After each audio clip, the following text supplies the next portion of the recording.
Hello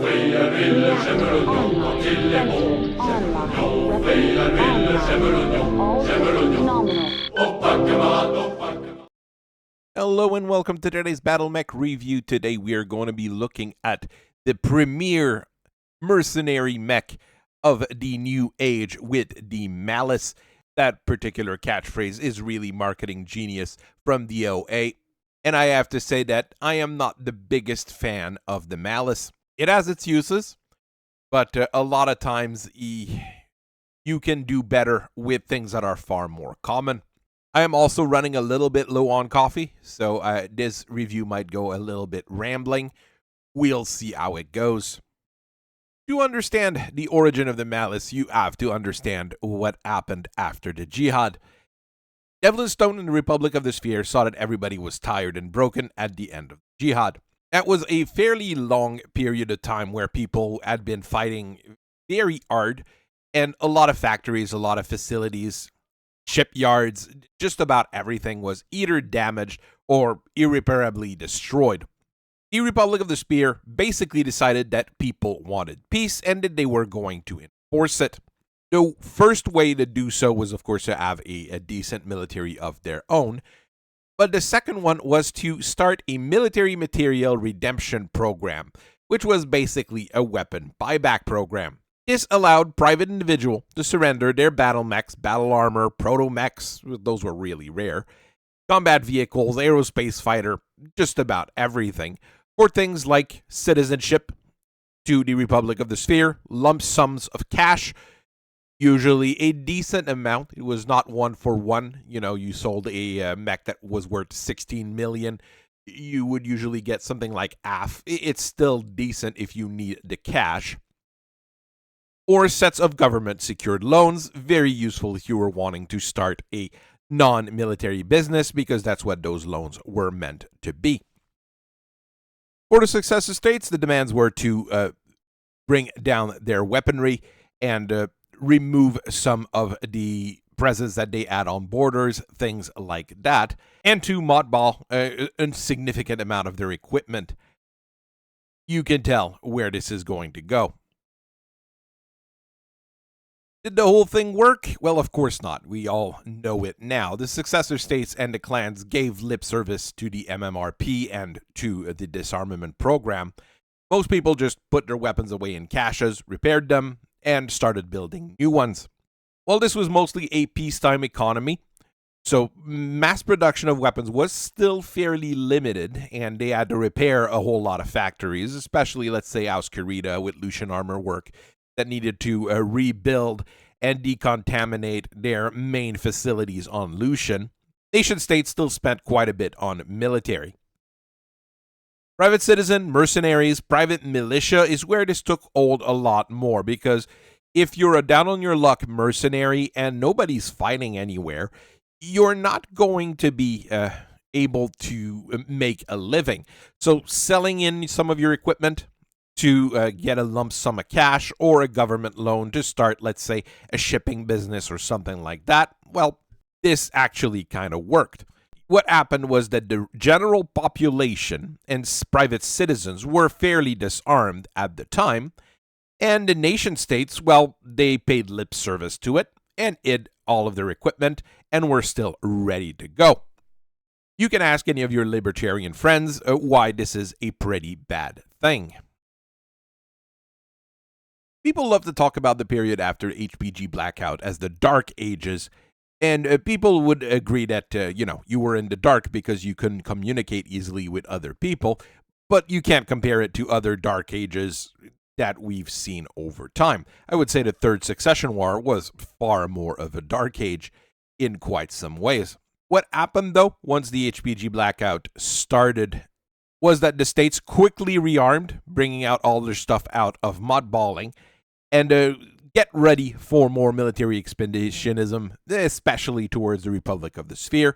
And your private citizens, seeing what was going on, and pirates showing up, and, pirates with badges from various militaries on them showing up, well, they needed weapons again. And that everything that the Republic was guaranteeing, well, it was pretty much worthless. This is where the mod movement comes from, where you arm basic industrial mechs with, well, whatever weapon you can find. Here we've got one that's basically a combine harvester with an AC2 stapled on the side. And that was a lot of the equipment private citizens were able to get at the time. So this is where the Malice comes in. Mercenaries and private security forces needed mechs again, and they were ready to spend a pretty penny doing so. The threat of an actual battle mech was actually a pretty big element at the time, because, you know, when the people near the core of the inner sphere are basically armed with, let's say, a cattle master with some machine guns rather than one of our bullfighter, well, there's only so much that you can really do. And when an actual battle mech will show up, you're gonna be pretty scared. That's where the people at Dynamic Ordnance and Ammunition saw and decided, well, this is where we're going to make a stand and make a whole lot of money. DOA is a company based off the mercenary star of Galathea, which is nowadays where you go if you're a mercenary and you're looking for work.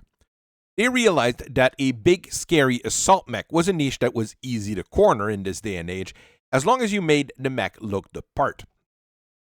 Making the mech a contender in its price and weight bracket was not seen as important as people believing it was going to be a contender and having factories to push out just as many as possible so that people could buy them and basically understand that they're buying the top dog in the market.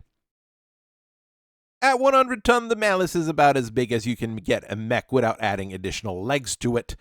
It packs as much standard armor as you can put on a mech its size at 19.5 tons, all built on an endo steel frame to save up some weight.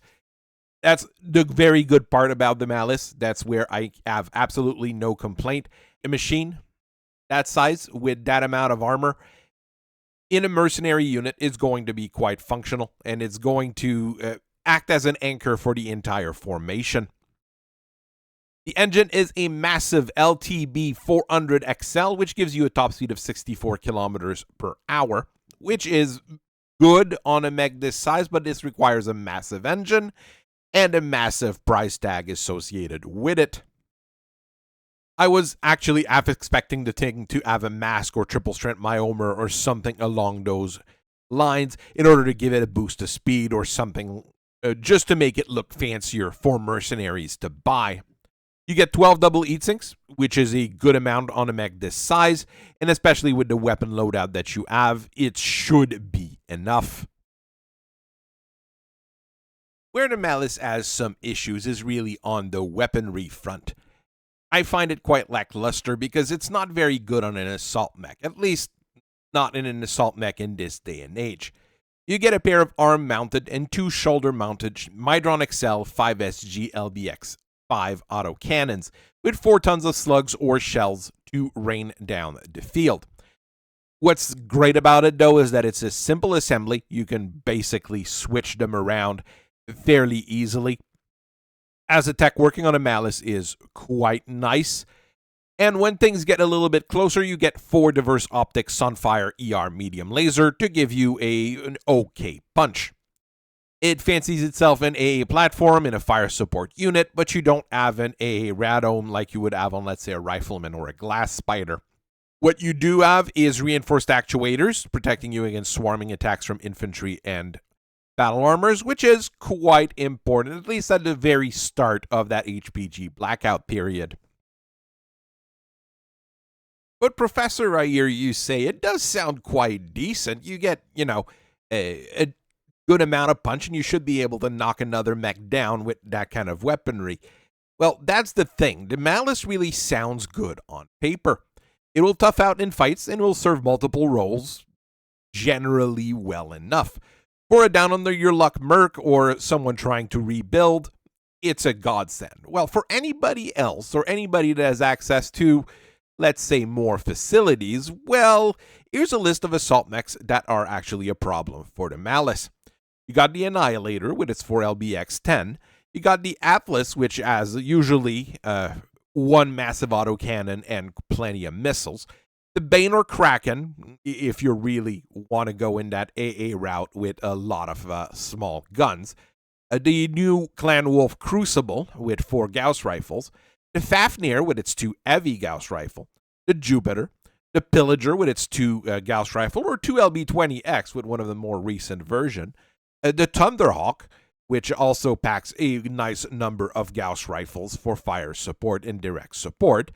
And that's just in your 100-ton range. I haven't started looking at the 95s, the 90s, the 85s, and the 80s. And we can keep going with other things that it can't really compete with just because of how omnipresent they are. You've got the Rifleman, it's been around since forever and a half, and you've got so many different upgrade kits for it. You've got the Glass Spider and the Galahad. Well, they're pretty much the same thing. You've got the Devastator, that's also pretty darn good with Gauss Rifle or LB-10X, depending on the version.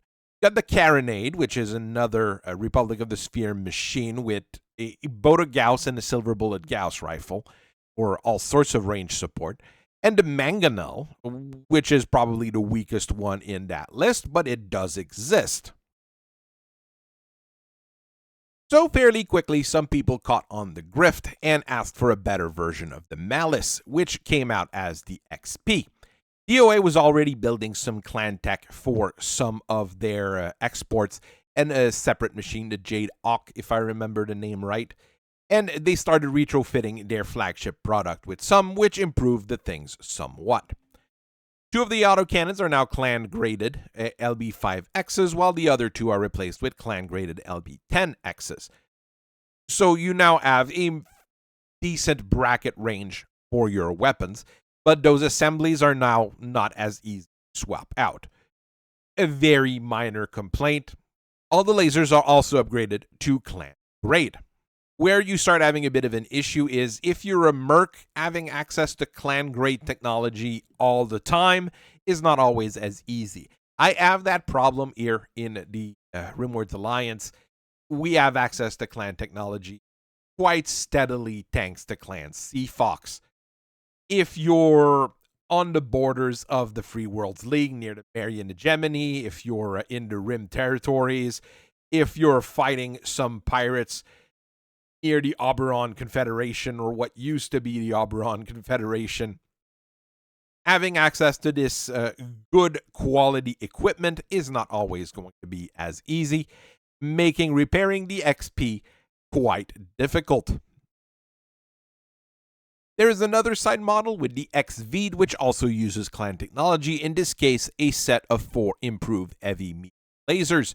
This is going to give you massive punch at short range, so at least you get that now. The gun array is also a little bit simpler, and it uses 4 light AC5s where you actually sacrifice on the range, but with that you get 8 tons of Case 2 protected ammo, so you can load things like flak, precision, armor piercing, flechette, standard rounds, whatever you really want. With 8 tons of AC5 rounds, you're going to have plenty of shots. You get a standard C3 slave in the head, and the number of heat sinks is raised to 17 to help manage the heat that those improved heavy medium lasers are going to generate, because that gets quite toasty quite quickly.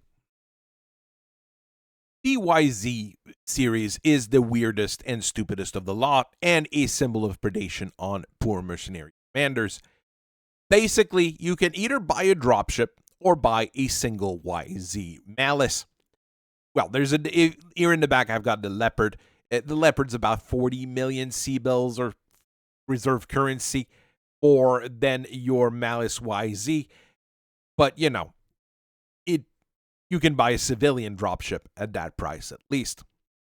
First off, you do have to reduce the engine to a 300, but the reason why the price is so high is because it's a 300 XXL engine.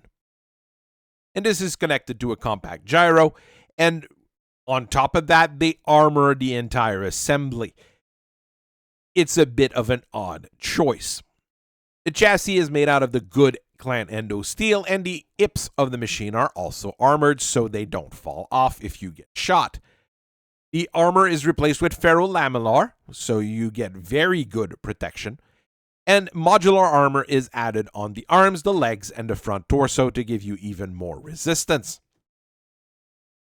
Now let's talk about the equipment on there, because that's also super fancy and expensive. For electronics, you start with a C3 Slave and a clan tag laser, so you can pinpoint accuracy with guided missiles or artillery. And you get an advanced Angel ECM to do all sorts of fun electronic warfare stuff. Each side torso also mounts a remote sensor dispenser, because that's necessary in your assault mechs. Against missiles, you get a pair of laser anti-missile systems in the arms to protect you. The arms have clan large pulse lasers, while the side torsos have clan ER large lasers, so you get a very nice long-range punch at a very big premium in price. And if you look overall, it's going to run you quite hot. So in order to help you there, you get coolant pods, because coolant pods are cool. The Malice ends up being great at blowing up mods and looking the part of a big scary assault mech. Once the real shooting starts, you're going to start wondering why you don't have a pair of PPCs on there, however. There are good options in the same range, and with similar functions, you're going to be able to find better snipers, better brawlers, better juggernauts, better slobber knockers, just about everything as something better in that category. The problem is always, can you buy them? The Malice really has the advantage of you go to Galathea, drop a cool 20 mil, and you walk off with a brand new one. Or you can drop off 125 mil and get one of those super fancy one. You do you, it's your own money. But I know I've got a few different setups that I can sell people, including some with half-decent semi-clan equipment, let's say, that is not going to break the bank. So I hope you guys have a very nice rest of your day. Thank you for listening to me for so long, and I will see you guys later. Bye-bye.